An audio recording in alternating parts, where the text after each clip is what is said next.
This is the Cliff Yates Show.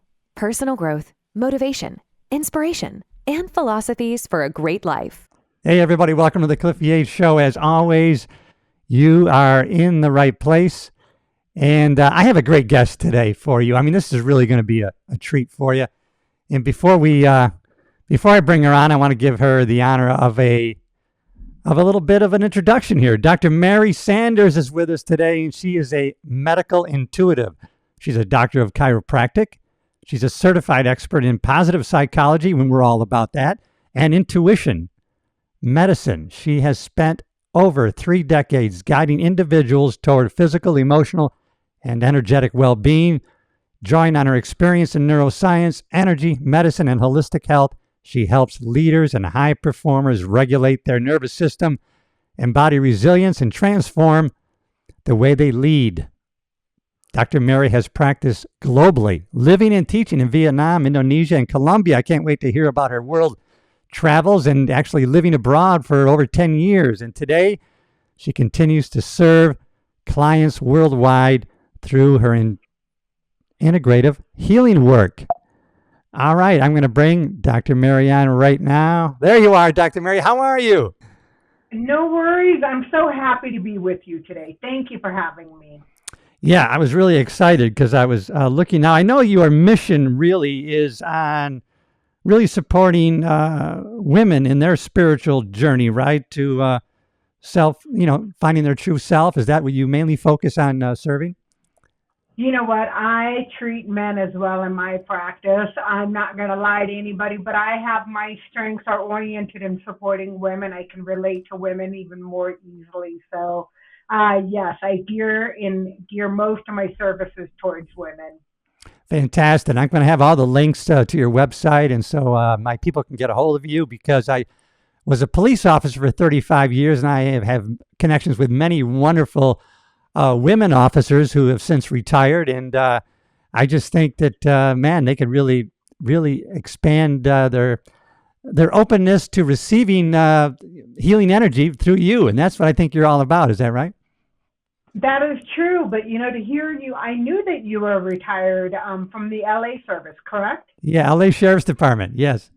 Yeah, and so I think about first responders, and my heart opens for all first responders, because that requires a certain wiring within your nervous system to constantly be prepared to be in fight or flight.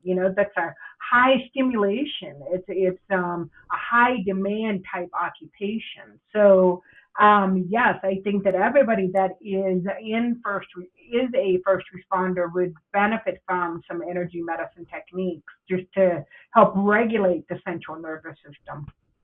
Yeah, I know you talk a lot about how we carry trauma in our bodies, because I often think about, I watch sometimes police podcasts and podcasters, and I'm thinking, wow, these, and they have legitimate PTSD issues, and they're carrying a lot of trauma with them. And then I'm thinking, wow, maybe I should be more depressed or carrying more trauma. And I'm trying to think, but I think probably because I have habituated for so many years, exercise and working out and really self-care, that really drained off a lot of the trauma that I would get on a daily basis. Does that seem like something that's probably a good thing to focus on? Oh, absolutely. When I think about people storing trauma, each individual stores it differently. The fact remains that whatever we see, whatever we hear, whatever we smell, we remember, we store those memories within our tissues. And so each and every one of us stores it differently. And then, just as you mentioned, for you specifically, you use exercise and movement in order to shake off some of that stuff on a cellular level. So that does help. Movement has been proven to release, any stored trauma as well. So I'm glad that you're aware of that. Yeah, tell us about, I notice, and I love your blog, because I like that, you're into introspection, and really, my message is always, it's so empowering to realize, success or, personal growth is always an inside job, which gives us the power, right? So tell us about your introspective work that you do with people. Oh goodness, I think that as a society, humans, we are so geared to look to the environment to have an external vision to tell us, how we're measuring up, right? Yes, And yes. that's so unfortunate, so unfortunate in today's world of social media or news or how we acquire information. It just serves us to literally take off our glasses, to close our eyes, to shift our awareness from the external environment to something that's internal, something that we can help auto regulate, something that we can use as kind of a diagnostic tool or a measurement to see how we truly are doing. Yeah, I think that's great. I think one of the key points that what put a light bulb in me over 30 years ago is when I realized it's not the environment, it's not the economy, it's not my negative relatives, it's me. And that's could be bad news, but the good news is that's the only person I have total control over. So that's very empowering if we can realize it's an inside job. It's up to us, and we can take total control of that. That's true. You're the only common denominator in all those Yeah, things. that's right. Oh my God, that's right. I love that you also go into, I don't know, I guess I got it maybe from Tony Robbins, but sometimes they call it box breathing. But you're into breathing, and married with your meditation work, the breath work is so important, right? Yeah, it is. I believe that we have the ability to shift our autonomic nervous system. As I mentioned, as a first responder, you are neurologically wired to be in a kind of a fight or flight mode. Right. Breath is so important for shifting the autonomic nervous system away from the sympathetic dominance and into more of a parasympathetic dominance. Okay. And when we're leaning into parasympathetics, we're ready for more rest and digest and heal. And so if we can do box breathing, or if we can lengthen through the exhalation, or if we can do alternate nostril breathing, then that will orient our autonomic nervous system to slow it down. Right. And so when we're slowing down our autonomic nervous system, we have more control over our heart rate and our brain waves and the frequencies of our brain. So we can just down regulate things to slow it down so that we can, again, we're talking about a tools for introspection or mindfulness. We can bring the awareness back to self.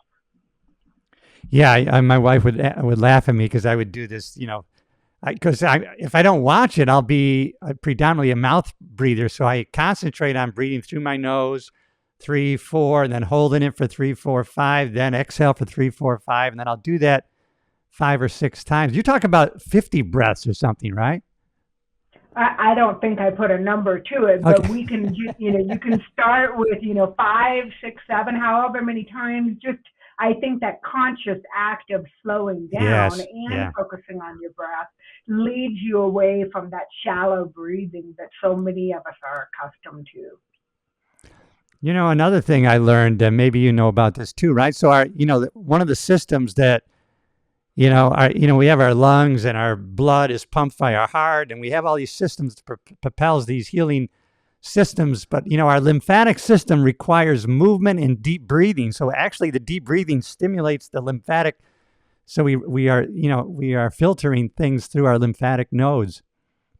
That is so very true. And all the systems or the functions that you were just referring to are part of or governed over by the autonomic nervous system. And what I mean by that, listeners, is that they run automatically. We don't have to consciously think about these systems in order for them to function. We're not thinking about our heart beating or our inhalation or exhalation with our lungs. We're not thinking about the enzymes that the livers are producing. Your body just does it naturally. Ah, yeah. And the lymphatic system, you're right, Cliff, in that it doesn't have it doesn't have valves to it. So it's not pushing the fluids via valves like our circulatory system. It depends on muscle contraction in order to move fluid through the lymphatic system. So when you are conscious of your breath, and let's say that you're doing belly breathing or whatever breath work you're doing, it will increase the lymphatic return. Yeah, I just had a light bulb going in my head here. So really, like when you were mentioning, right, the body automatically does all these functions that are really self-healing, and it's really us who we interfere with that by bringing in stress and anxiety. So if we can just, like you say, through breathing, introspection, get out of the way, the body will self-heal itself. Absolutely. Within all of us, okay, every single listener today has the capacity, the innate intelligence to heal themselves.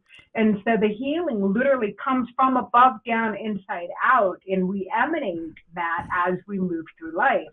It's just unfortunate that, again, we are so conditioned as humans to look at the environment, right? Yes. We look at the people, places, and things that may compromise our tranquility, and unfortunately, we allow these environmental stressors to impact us negatively, Right. as we move throughout the day. Yeah. Now, something I don't know much about, and you talk about it on your website, the colors of the chakras. Enlighten me about that.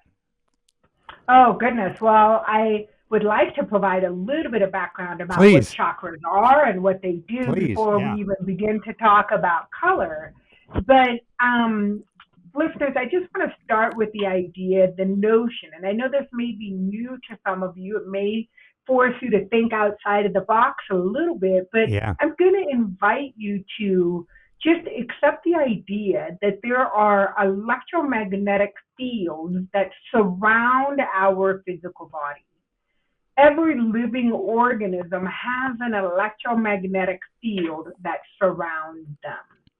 And so what ends up happening as we receive information from our environment, there are energy centers known as chakras that have been around, like I'm talking forever and a day. They come from the foundation of the Vedic sciences, can be found in Buddhist and in Hindu literature, and that these energy centers, and for the sake of today's conversation, I'll just talk about 7 main energy centers that are located within the physical body. But essentially, the energy centers known as chakras have 3 functions. They're pretty simple. So first, they're going to receive the information coming in from the environment. So that's the people, places, and things that we surround ourselves with on a daily basis. And then we assimilate that information, it spins around, and we process it. And then last but not least, the third function of the chakra is to express our life force energy back out into the environment. That makes sense. Now, well, do you think that has a lot to do with, when somebody walks into the room, you can actually feel their energy, right? Positive or negative. So, Absolutely. You know what I mean? That person is coming in, and so they're receiving, and then they're assimilating that, and then without intention, right? They're expressing that energy. Absolutely. Cliff, I love this example. Thank you for picking up on this. Your energy literally precedes you. So it's if you walk into a dinner party, if you walk into some kind of a function, Cliff, they're going to feel your energy. I mean, you as an actor know this. Yeah. You as, somebody that is holding this podcast in this station, your energy is what your listeners feel and absorb from you. So everybody's emanating energy, and other people are picking that up. And so they're receiving the energy, they assimilate it, and then they choose to respond to it, how they express their energy in response to you. Ah, okay. How about can we like change that? In other words, we walk into a room ourselves and we're receiving. So then can we change how we're like assimilating that so that we can change maybe how we are expressing our energy? I think that all of us have the ability to, I'm going to use the word auto-calibrate. So we can shift our energy centers. Let's say it's an unwanted energy. Let's say we don't want to absorb the negative vibes that we're picking up off of somebody. So Yeah. we can kind of like make it, we can kind of dial our energy centers down or close them a little bit so we don't have to absorb that. Yes. On the flip side, maybe it's somebody who has a really high vibration, somebody that we resonate with and that we really want to connect with. And so then we can set the intention to open those energy centers to allow more of that energy into our own system. Yeah, I like that, and I had taken a note because you mentioned on someone else's podcast you kind of talked about our five senses and then how we can open ourselves up to receive probably intuitively other energies, right? Absolutely, absolutely. And all of us listening have the capacity to tap into information that resides above and beyond the space of our traditional five senses, whether it's sight, smell, hearing, tasting, you name it. So we have access as beautiful people living on this earth. We can open up our senses, open up our field to receive additional information. And we know that information, we call it intuition. Yes. Yeah. So it's that gut response, it's that intuitive knowing, it's that feeling that you have, or that's developing your intuitive senses, and they are above and beyond your traditional five senses. Right. Yeah. I think, I can understand where that would be. And that's something we can probably practice, right? To open ourselves up to being more intuitive. Sure. I want to share with you. This is my Please. own personal story, so this may Please. help the listeners better understand. I was born hearing impaired, and so my hearing capacity is 50% as to what a normal person hears. Now, Cliff, I was not diagnosed until I was maybe 3 or 4 years old. Wow. And so what that meant for me as a small person, now I didn't consciously know this, people. I Right. know this hindsight, but during those developmental years, I was doing whatever it took in order to assimilate my information, to survive, right? To better understand my family and my parents. So where I could not physically hear my parents, I could feel my parents. Right. And so that's something that most of Wow. us can relate to, but I just really leaned into it. Like I developed my ability to feel above and beyond what somebody says, yeah, I feel her walk into the room. Where now, as a medical intuitive, I can feel what is happening with somebody, the patient that I am supporting. I feel it within my own body as to what is happening with that patient. So Ah. I took that intuitive sense, right? Yeah. Clairsentience is the name of this level of intuition. So now I receive that information and I fine tuned it so that I can now be of support professionally for another person. So it's fascinating, but I learned how to do it as a way of survival. And then I developed it with my life experiences traveling. And then I further extrapolated the information at the Academy of Intuition Medicine. So I fine tuned these skills. But we all have the capacity. Everybody listening, yourself included, Cliff, we have the ability to tap into our intuitive senses. How about, do you believe in the because then I would think now with you, if you talk about NLP or neuro linguistic programming and how we kind of predominantly have a preferred way of taking information in or communicating. So with you, I would say you wouldn't be predominantly auditory. So maybe with you, if I communicated and I wanted to really connect with you, I would say, hey, how do you feel about this? Right? I would use feeling language, right, to try to connect with you. That's absolutely true. I'm very kinesthetic, so I'm not Yeah. auditory in any way, shape, or form. So if you want to resonate with me, you're going to be using those feeling kinds of words. And, again, perhaps, as a male, it doesn't come to you naturally. And for some women, it comes, incredibly naturally. Yes. Yeah. Yeah.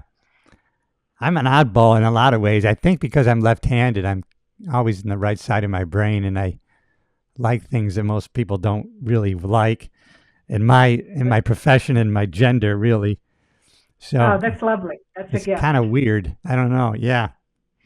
I almost feel like there's something going on with, I'm a Christian, really. I don't know about past lives, but like my wife and I, we both love Broadway shows. And I actually feel when I go into like a Broadway theater, I feel extreme emotion. Sometimes almost walking into the lobby, I can almost be tearful. Is that kind of weird?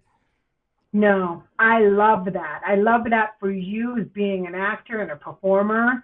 That doesn't surprise me that you have the ability to sense the emotions because Ah, you know behind the scenes, with the performances, oh, behind, with the practices, the energy that these actors put forth and the emotions that they bring to the stage.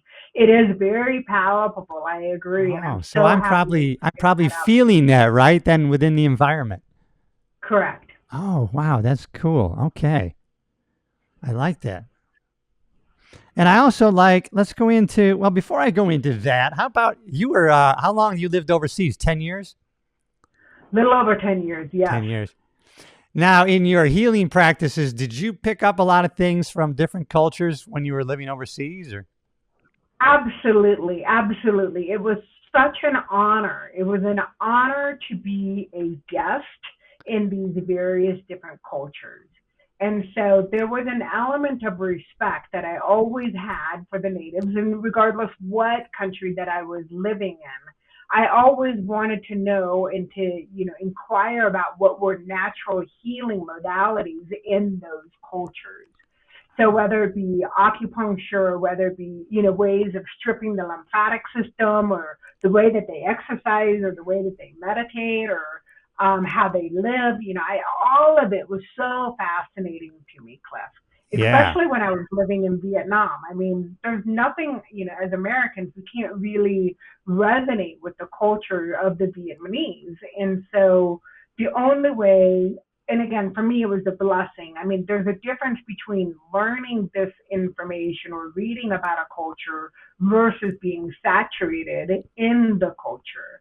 Now, you can travel to Vietnam for, let's say a week or 2 weeks and try to cover, the northern tip of the country to the southern tip of the country. But there's something that just, as you watch through the cycles that happen, the festivals and the holidays of a year and watch complete cycles. There's something different that happens when you live in a foreign country versus just traveling to it. Yeah. I think being immersed in that environment is so more important if you really want to learn it. And the Vietnamese people, they have a long lifespan or, I think it depends. I know that their way of eating and their way of living is different than the Americans. I can honestly say it's also different rural versus the city. So it depends on where you're looking. yeah, because I know I was reading or saw something about the Okinawa people and how they Yeah. basically they're always moving and gardening and into their 80s, 90s. They're not sedentary in their ways. No, that's true, and they're part of the blue zone. The blue I don't zone, believe yeah, that. Yeah, I don't believe that Vietnam is part of that, but the right, culture definitely. There are pros and cons to longevity there. right. Oh my God, that's so cool. Yeah. How about and I know you talked also, and I believe in this too because of the negative ions, and I know it's kind of a buzzword now, grounding, but really it's like you say, it's getting in touch with the Earth's frequency, right?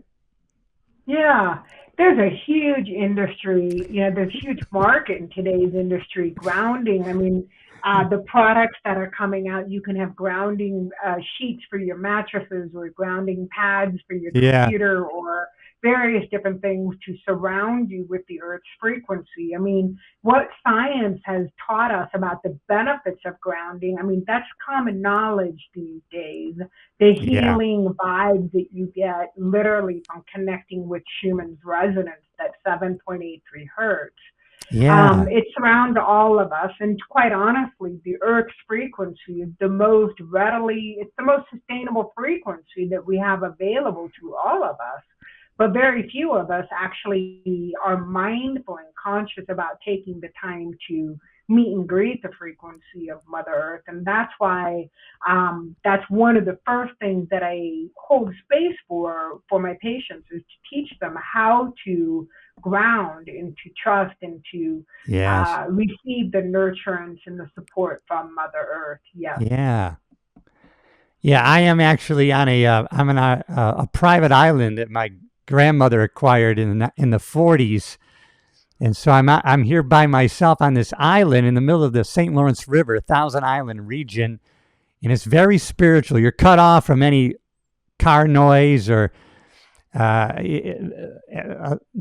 have the sounds of nature is all you've got, really.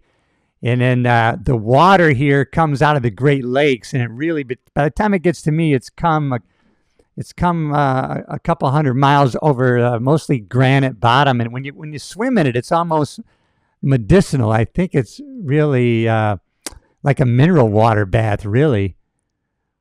That sounds glorious, Cliff. Yeah, Glorious to me. Yes, and I have no doubt that the water is charged, and I have no yeah, doubt that the land upon which you sit, and carries not only a lot of history but also a lot of energy as well. So yeah, that sounds wonderful, Cliff. yeah. It is. It's great. Uh, okay, Earth frequency. What else did I want to get? How about if people want to work with you? What do you have like a 12-week program, or how do they sign up? Or I know you have an intake with them, right? You kind of feel them out as to where they are. Oh, absolutely. I want to know as much about my patients as I possibly can because as an integrative practitioner, I don't, I want to know about, how you're sleeping, what you're dreaming about, what are you Yeah, eating, who are you surrounding yourself with? Are you taking, do you have pets? Those are the kind of things that I think make up a person that very few physicians will actually take the time to learn about from their patients. And yeah, so that's part of their wellness. And so that's part of the intake form that I have people fill out. I want to know what's worked for you in the past, what hasn't worked as far as health and well-being.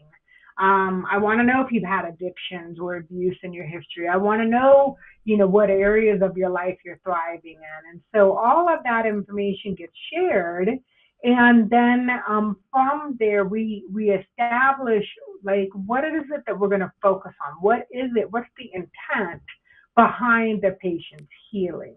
And sometimes patients really don't know, but they just know that they need to do something different. yeah, yeah, And so that becomes a valuable piece of our conversation so that we can identify areas that are tangible, where we can get practical and real results. And so I teach my patients, and I also teach a course that focuses around the energetic toolbox kit that we all have available to us. So even though energy medicine may take on, the idea of something that's woo-woo or non-tangible because we can't see it, I yeah. really want it to be practical. I want it to be real. I want there to be measurable results. And so that's why we outlined what the goals and the expectations are first. Yeah, I took a primal health coach certification, and part of the program was teaching the coaches how to really. It should be a client-led relationship, right? Where are they? Where do they want to go? And what have they done in the past, right? So it's kind of individualistic. That's the only way. That's the only way it can be, Cliff. Yeah, yeah, right, yeah, yeah. We're all different. And how about your nutrition? What's your practices? My personal nutrition or what I support others with. What's your personal one? I want to know. Wow. Okay. So right now, I am supporting and doing a liver detoxification, Oh, opening up various different pathways within my liver. I'm doing that to support my hormones, and so that ah, there's some conjugation that's happening in the liver that I feel like I can optimize a little bit better. yes, And yeah. so that's something that I'm leaning into right now. Working with some DIM products, working with B12, working with the methylation process, looking to support the adrenal system, the entire Huh, endocrine system. yes, So it's pretty complex to be honest, and all yeah. encompassing as well. So hopefully that answers your Yes. question. How about, and you do, you do yoga too, right? I am a 30-plus year yoga practitioner. I show Wow. up on the mat. It's one of my most favorite things to do. I was taught yoga when I was in undergraduate school, so probably I must have been maybe 20 or 21, and it was done in a group environment. I was taught by my physics professor. I believe he was. I'm not sure if he was Pakistani or if he was from India. So I felt like I was blessed in learning, with some original, somebody who integrated the philosophy of yoga as well as the asana portion of yoga. Wow. How about, are you still doing any chiropractic work? I do. I have a small boutique hotel, or not hotel, but small boutique office Okay. here in downtown Boulder. And so I treat maybe 12 hours a week and combining both the energy medicine and chiropractic. And again, I can't separate, Cliff, when I have my hands on people, I Yeah. can't separate. I just can't turn my energy off. It's just Right. something I have spent years cultivating it and years learning how to emphasize it, if you will. So it's something that I practice regularly. Wow. I think you got the full package. And I think I think you mentioned once before, you can't really separate. Doctors do that. They separate this, but everything's intertwined and kind of relates to everything else, right? Yeah, that's my philosophy. Yeah. And life shows, based upon my life experiences, that's what's, is valid and real and true for me. And again, I'm not to say that, there aren't, specialists out there. Thank goodness, there are people that specialize in, Whipple surgeries or for Yeah. pancreatic Yeah. cancers. I'm glad that they're there, but truly, in order to treat a person, it gets to be from a very integrative and holistic point of view. Yeah, definitely. Yeah, I forgot that I was reading a book. It was about gut health and just how just getting your gut bugs right can just all of a sudden things will come into place and all of a sudden this is cleared up and that's cleared up and and everything kind of emanates from that gut health, right?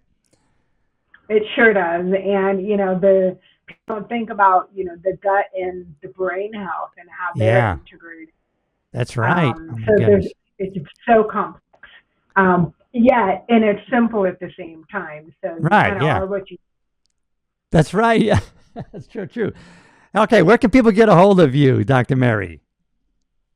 You know what, Cliff? My website, which is www.drmarysanders.com, is a living, breathing organism in its own. So Oh, there yes. isn't a week that goes by that I'm not updating something, whether it be the latest podcast or the latest course or the next upcoming group session. So the website, which is just my name, drmarysanders.com.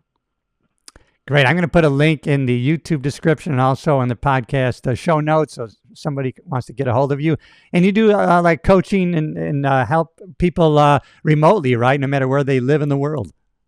That is true. That is Great. true.